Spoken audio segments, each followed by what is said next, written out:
सभी देशवासियों और बसई वासियों को स्वतंत्रता दिवस की ढेर सारी शुभकामनाएं। आज 15 अगस्त है, जिसे वीर शहीदों जवानों ने अपना खून देकर आप सबकी खातिर केवल आपकी आज़ादी के लिए अपने प्राणों की आहुति दी थी। आपके देश को आज़ाद कराया था ताकि आप सब आज की आज़ादी की हवा में सांस ले सको।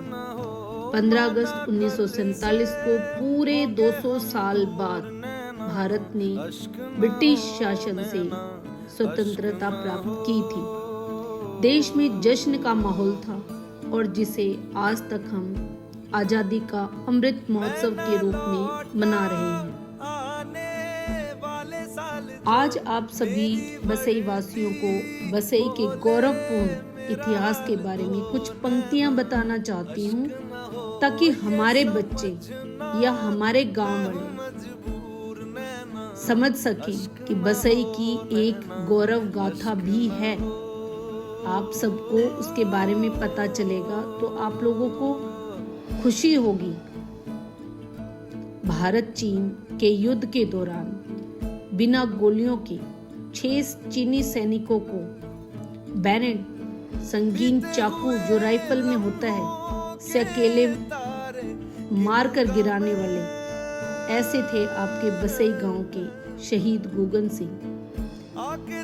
आज भी जॉन हॉल में 5वें नंबर पर शहीद पथ पर गुड़गांव में उनका नाम है, शहीद के रूप में लिखा हुआ है।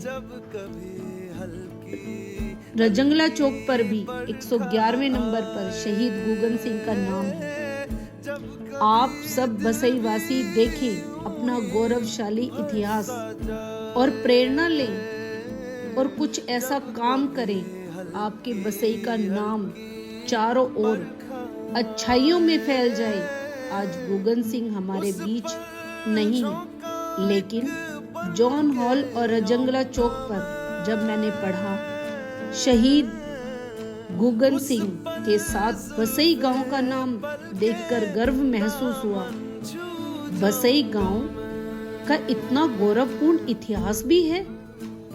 गुगन सिंह का जन्म 7 जुलाई 1935 को स्वर्गीय सुखलाल और माता हरकौर के घर बसई गांव में हुआ था।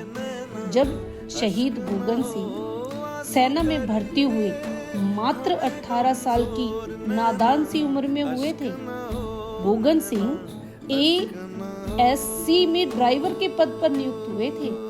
इनकी पोस्टिंग बेंगलोर में हुई थी।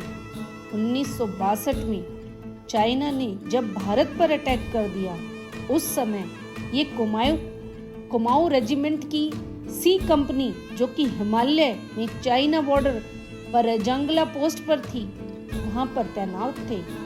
शहीद गुगन सिंह के पारिवारिक संस्कारों के कारण देश प्रेम उनके अंदर कूट कूट कर भरा हुआ था। शहीद गुगन सिंह के पिता स्वर्गीय सुखलाल भी भारतीय सेना के तोपखाने में रहकर देश की सेवा कर चुके थे। शहीद गुगन सिंह के दादाजी माडेराम भी आर्मी से सेवारत थे। गुगन सिंह 20/8/1954 को सेना में भर्ती हुए। उनका आर्मी नंबर 358739 था, जो कि 16 नवंबर 1962 को शाम 5 बजे अचानक चीनी सेना ने हमला कर दिया, जो कि 13 कुमाऊं की C कंपनी में उस समय 120 जवान तैनात थे और चीनी 1300 की नफरी में थे। बाद में 114 शहीदों का दाह संस्कार किया गया। यह देखकर ब्रिगेडियर TS राणा भावुक हो गए और रोने लगे। सल्यूट है मेरे प्यारे शहीद जवानों, तुम्हारी शहादत भुलाई नहीं जाएगी। और बाद में brigadier TS Rana chief of army बने। देश पर शहीद होने वाले गुगन सिंह और सभी जवानों का समस्त देशवासी तहे दिल से नमन करते हैं। भारतीय जवानों ने चीनी सैनिकों का मुंह तोड़ जवाब दिया था और पहली पंक्ति में जितने भी चीनी सैनिक आए थे उन सभी को मार गिराया था। बड़ी बहादुरी से चीनी सेना का मुकाबला किया, लेकिन इनकी गोलियां खत्म हो गई थी। फिर भी जवान अपनी राइफल बैनेट, संगीन राइफल के आगे जो चाकू लगा होता है, उससे अपनी आखिरी सांस तक लड़ते रहे और लड़ते लड़ते वहीं 114 जवान शहीद हो गए। 4 महीने बाद जब हिंदुस्तानी सरकार और फौज वहां पहुंची तब 114 जवान शहीदों की शहादत मिली। जहां शहीद गुगन सिंह का पार्थिव शरीर मिला, वहां 6 चीनी सिपाहियों की राइफल बैनेट संगीन से चाकू से मारे हुए 6 चीनियों की डेड बॉडी मिली, जो कि शहीद गुगन सिंह की राइफल से मारी गई थी। इन 114 जवानों का दाह संस्कार जंगला पोस्ट पर ही कर दिया गया। ये सभी दुश्मनों चीनियों द्वारा गोलियों से मार दिए गए। अकेले गुगन सिंह ने ही 6 चीनियों को मौत के घाट उतार दिया था। जब गुगन सिंह युद्ध के लिए गए तब वे बसई छुट्टियों पर आए हुए थे। वैवाहिक सुख, माता पिता, भाई बहन, दोस्तों, गांव को छोड़कर सिर्फ मातृभूमि की रक्षा के लिए चले गए। चीनी सैनिकों ने अपनी रणनीति बदली और आर्टिलरी फायर 18 नवंबर को खोल दी।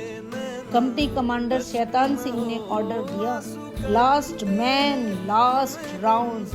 हमारे भारतीय सैनिक बहादुरी से लड़े, किंतु समय से सहायता न पहुंचने के कारण 114 सैनिक शहीद हुए। चीनी सैनिकों ने गुगन सिंह को अपनी टोपी उल्टी करके सम्मान दिया। युद्ध विराम 18 नवंबर 1962 को हुआ और बसई में एक दुख भरा टेलीग्राम आया, जिसके द्वारा बताया गया गुगन सिंह शहीद हो गए हैं। उनकी पत्नी यह सहन न कर सकी और उसने भी प्राण छोड़ दिए। पूरे बसई गांव में मातम का माहौल छा गया था और T S Raina, chief of army, ने बोला, देश पर शहीद होने वाले गुगन सिंह और सभी जवानों का समस्त देशवासी तहे दिल से नमन करते हैं।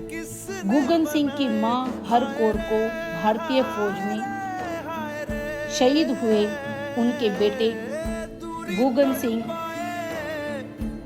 के सभी बेनिफिट्स दिए गए।